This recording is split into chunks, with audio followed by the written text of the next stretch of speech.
Bishop E.E. Hunter. And I'm Apostle Aquila Hunter. And we are so excited about this show we have for you today. We are live and in effect in Virginia Beach, Virginia at the Dominion Fitness Center. Yeah! Apostle, I am so excited because we are in the presence of great and awesome people. Yes, we are. Our personal fitness trainers, oh, yeah. Doctor and evangelist, and Mike and Donna Harris.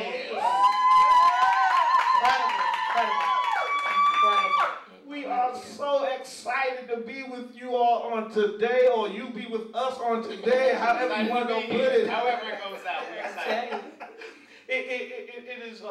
It is a pleasure, first and foremost. First, we want to say welcome to the show. We're so glad that you tuned in with us on this a wonderful, beautiful Saturday morning. We're so glad that you tuned in with us. We have an awesome show because a lot of times you see us dressed up. When we come on the show, we're dressed up in our suits and our bow ties, and we're all looking good. I'm always casual. And we're always looking good, but we have on our fitness clothes. PT gear. PT gear. And we're excited because our personal trainers, Mike and Donna Harris, they have been getting us into shape. I mean, they have really been putting it on me. We've been here for going on about 3 weeks now. And I have already lost 200 pounds. So I am so excited about it. I am so excited. And these are the ones that we can give credit to. Yes. They were working us over, and really I'm still sore right now. They really done a job on me. But I know for ministry-wise, this is very needful. Because, you know, as ministers of the gospel, as preachers, as singers, musicians, you have to be fit in order to serve the Lord to the fullest capacity. That's it. And we're going to dive into your interview, but Bishop and myself, we were just, praying about our health, about our eating, and we wanted to give God our best. And so we were going through looking for some trainers.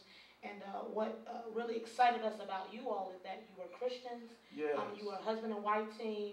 And that sounded like us. So when we got that call that night, we were just elated. And we had to wait for a little while for them to call us back. It took a long time. Now, I didn't quite understand that part. Me. But, after a while, by and by, we got a better understanding of why they took so long to call us back, because they're very busy people. Yes.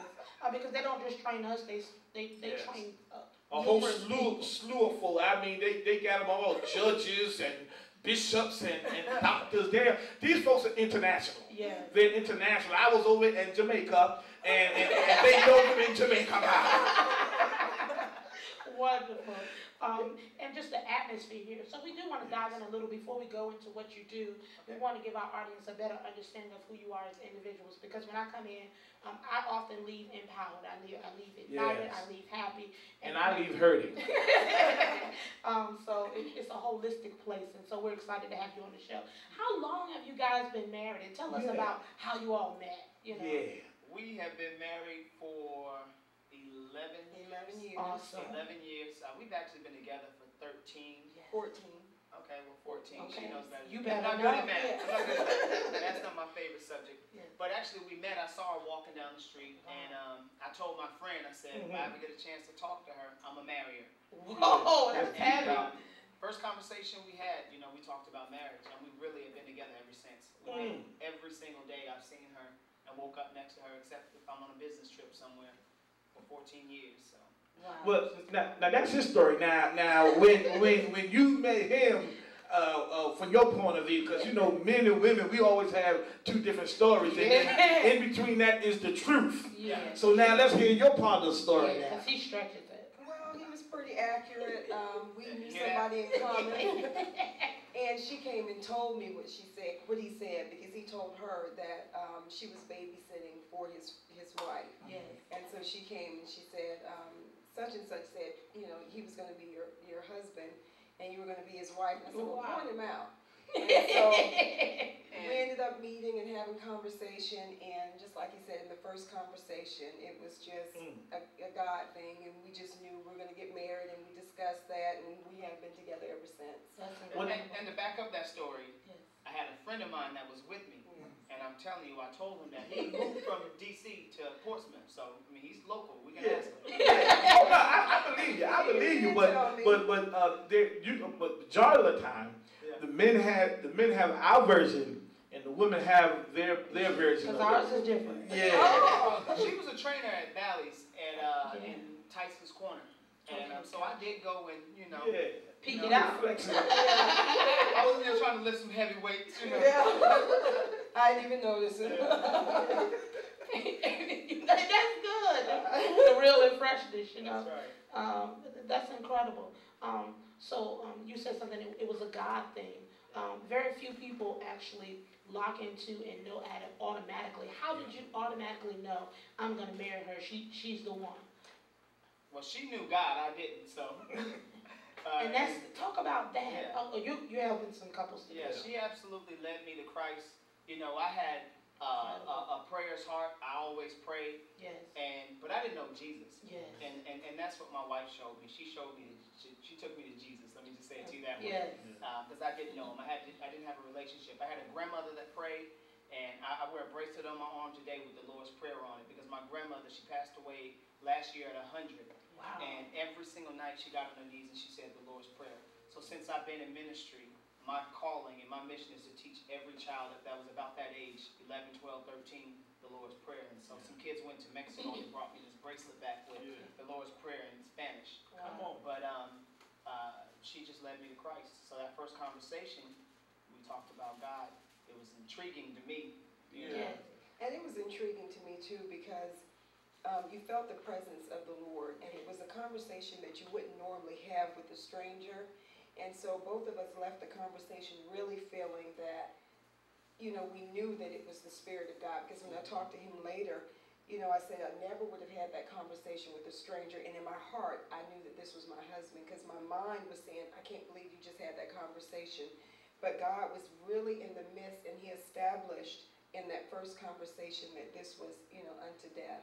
Wow. I tell you one thing that we did commit to in that very first conversation was that if we're going to be in a relationship together, it has to be brutally honest. Yeah. So even if you hurt each other's feelings, and so we've tried to keep that throughout the years. And there's times where it's kind of rough and, you know, you want to smooth things over, but we have a vow where we will be brutally honest with each other no matter what. So no matter what you've done, no matter what I've done, we need to come out with it. And that's one thing that has really helped us, you know, in the years. Wow, that's good. Now, okay, so you say you're going to get married. How long was it from that point in getting married? And even dealing with that, we like to just deal with just make it plain and simple for each other. Because even though God said, I mean, we believe God put us together, but the first couple of years, it was some challenges, you know.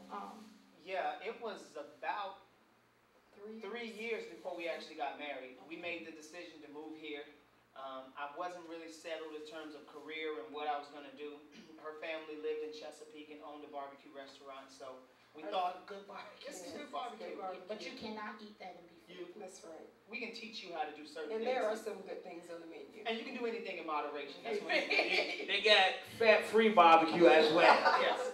And I mean, you know, anything in moderation. Yes, and so we moved here and we went through a time of struggle where we literally stayed in a hotel and we ate out of a cooler and, you know, but we knew the neighborhood that we wanted to live in. We had goals, we had dreams, and so every day we pressed, and even though it was difficult, we had 1 car and 2 jobs, and so we just had to keep pressing forward, and I think those rough times actually sustained us.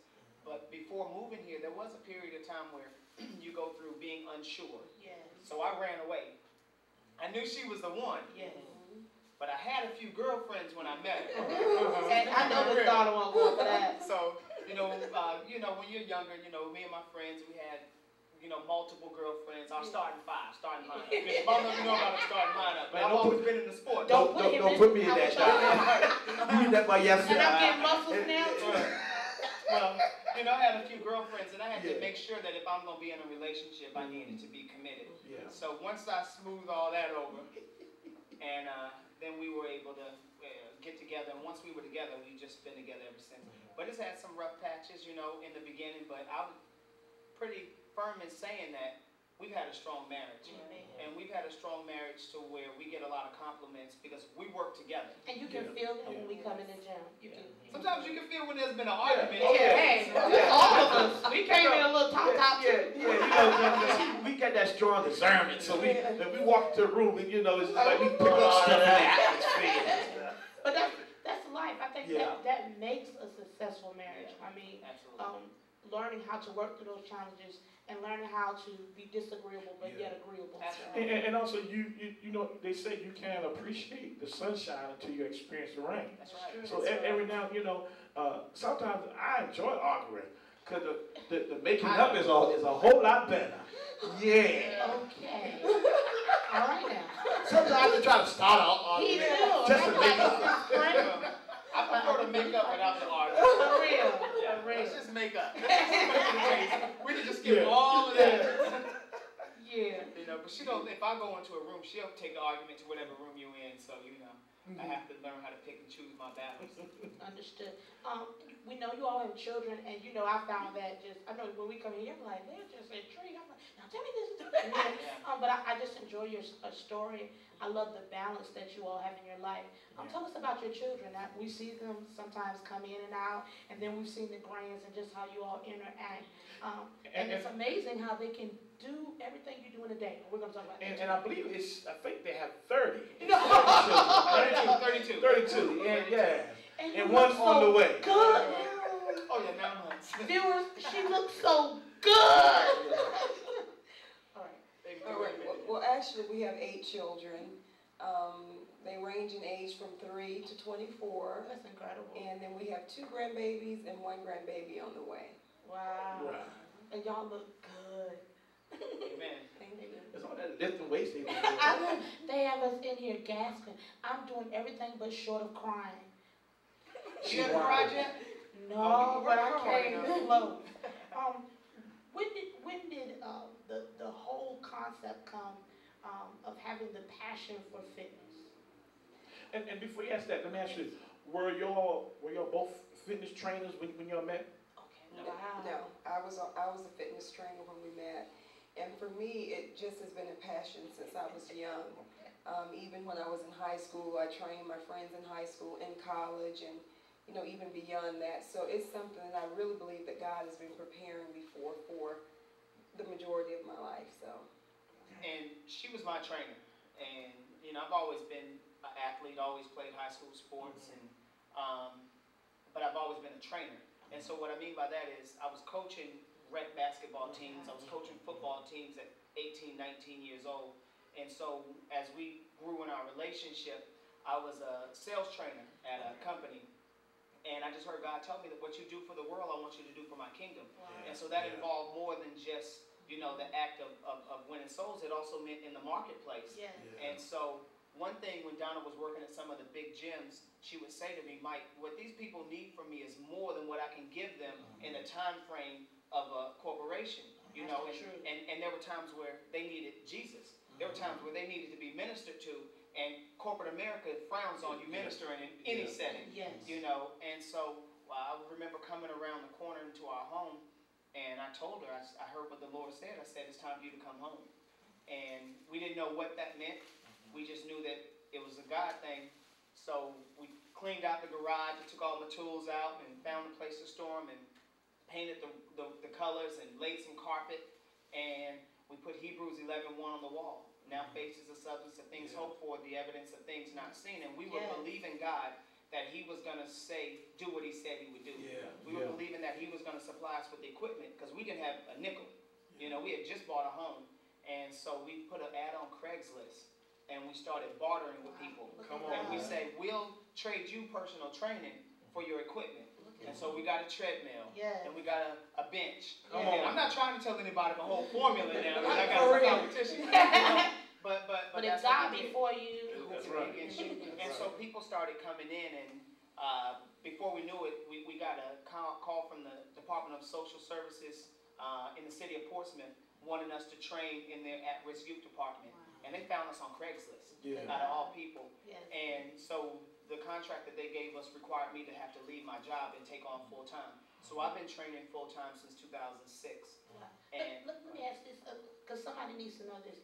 You came home as the head of your house. You heard the voice of God, and you told your wife you're getting ready to come off. Now I hear wives tell their husband they're getting ready to come off all this craziness. Yeah.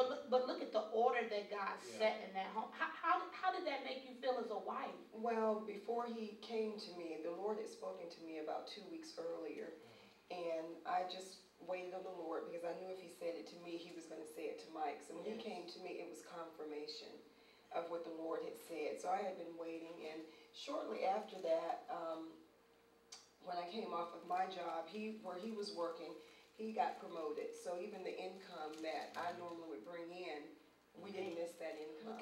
So the provision was there. Yeah, and the good thing about that is if you do it God's way, it's always going to work out. It is always going to work out.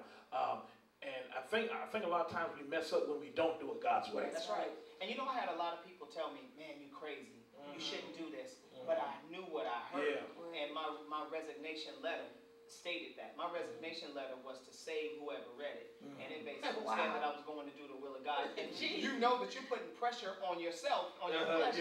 And you're putting pressure on God to do what he said he's going to do. Because I said, you know, Lord, your name is on the line on this one, just like mine is. Let's go. And so, but it was some rough times where we weren't sure how things were going to go. And, you know, but he just has always provided a way. He's always been there. So. And so you actually took your garage and y'all turned it.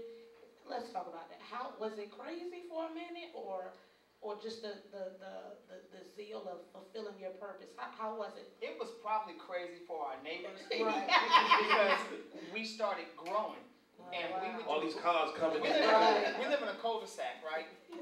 So I would set up cones in the cul-de-sac, and we would do boot camp drills in the cul-de-sac. I'm talking about jumping jacks, push-ups, you know, whatever we could do right in our front yard. And we didn't have a whole lot of space, and we have a pool in the backyard. I think Donna even did water aerobics with some of the women. Y'all bad. This Bonnie Clyde. We had to make it work. Yes, you know, we had to. You don't work, you don't eat. You're right about that. So that was real for us. We didn't work, we didn't eat. And our boot camp actually picked up. So the boot camp really was something that a lot of people grabbed a hold of. We started meeting at the ocean front. And even though we were doing the same exercises at home, it's a better venue. People like going out to the waterfront. And so that really kind of gave us a place to call home. And then we adopted a park across the street, and through our boot camp, the personal training business just kind of picked up. Wow. I know that you went from your home and now you're in this wonderful facility, and the testimony is incredible. So we do want you to tell our viewers about that. Now, I mean, yes. Yeah, first tell give them the address and all that good stuff, your websites and all that. All right. It's 1830 Kempsville Road, Virginia Beach, Virginia 23464, and the website is dominionfitness.com. And that's suite 106 and 107. The Zumba studio is 106. The gym side is 107. Yeah. And they can hit you up on Facebook, correct? You can definitely hit us up on Facebook. Like us on Facebook. If you do, let me know that you heard about us on the show. I'll get you in on some free stuff, whether it be a boot camp, a Zumba class, personal training session. You let me know what you're interested in, and we'll get you something. Tell them the bishop sent you. Hey, hello. And excellent service. Excellent. They're taking really good care of us. Yeah. We're sleeping better, able to minister better. We're losing weight. We're feeling motivated, and you know us, it's helping our love life. You know, bang, bang, bang. We keep it real with y'all. 110. So not only that, they encourage you. I mean, I don't even think I'm doing my best. And they're like, great job, great job. I was like, don't tell me great job no more. And they are also very informative, which I like. The first time we came, they begin to tell us about the nutritional part as well. They begin to explain to us about the eating, your eating habits, what you should eat, when you should eat it. A lot of times you go to the gym and all they want to do is just pump you and stuff like that, you know, or make you work out. But a lot of times, if you have to understand your eating habits. Yes. And that was one of the keys for me, because some stuff, I was just eating everything.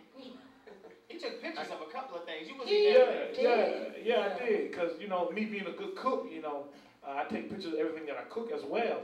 But Miss Donna, she was like, well, sir. She rebuked us. Yeah, she rebuked me good. I mean, I'm like, Lord Jesus. But she explained to me, look, you don't need to eat certain things at nighttime. You get your big breakfast and a good lunch, and then your dinners should be a lot smaller, you know. And so I had to tell Apostle that, you know, look. He's so crazy.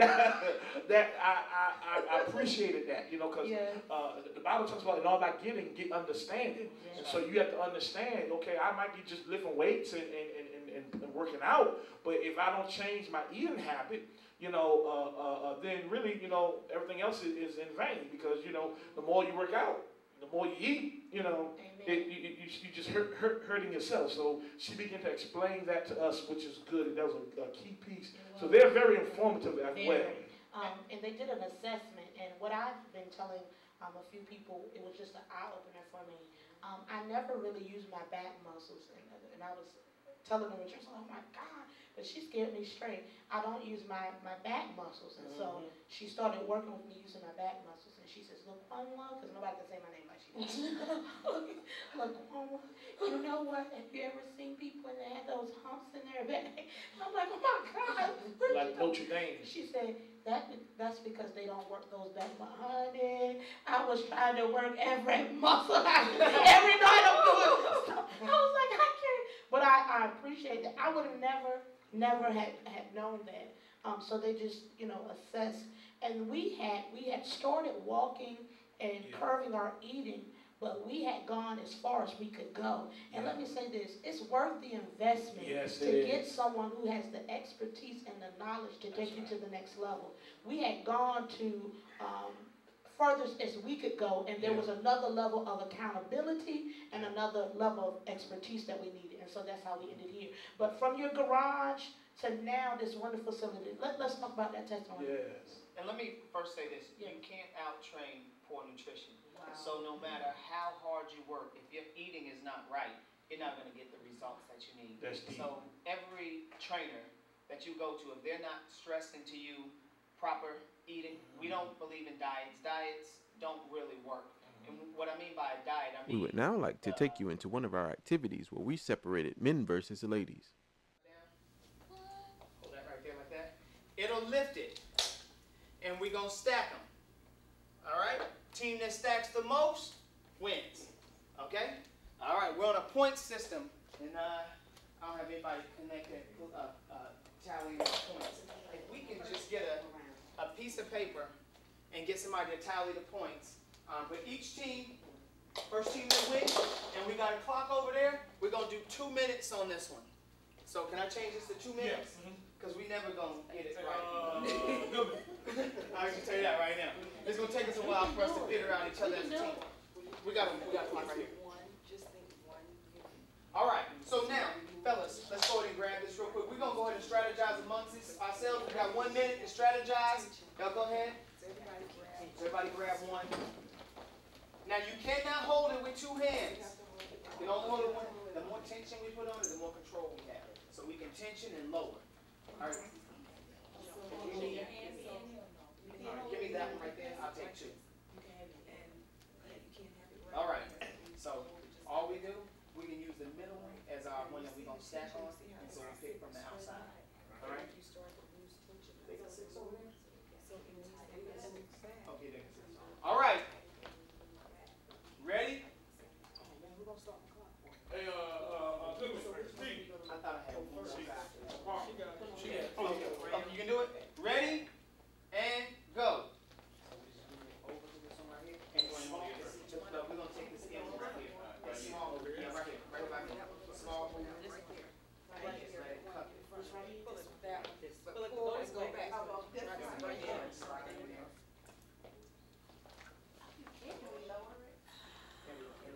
Oh, no. Light movements, fellas.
got two, fellas.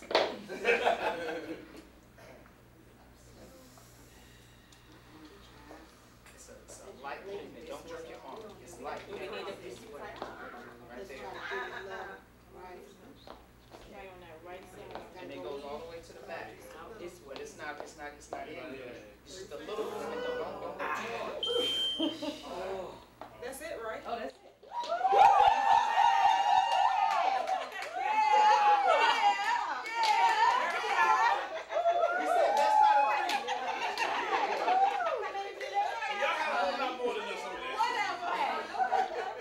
Y'all might have beat us.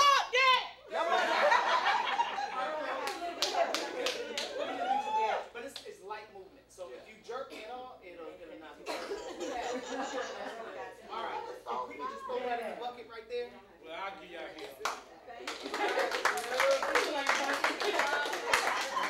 All right. Now. I didn't realize what was going on. If not, we'll tag you too. What was the secret? All right. Now, if everybody. It's fun. Next game we're gonna play is the same concept. It's a team building concept. So what we're gonna do is we got a girls' table and a guys' table. All right. Now this really takes teamwork right here. The lineup starting here. Your pipes cannot overlap.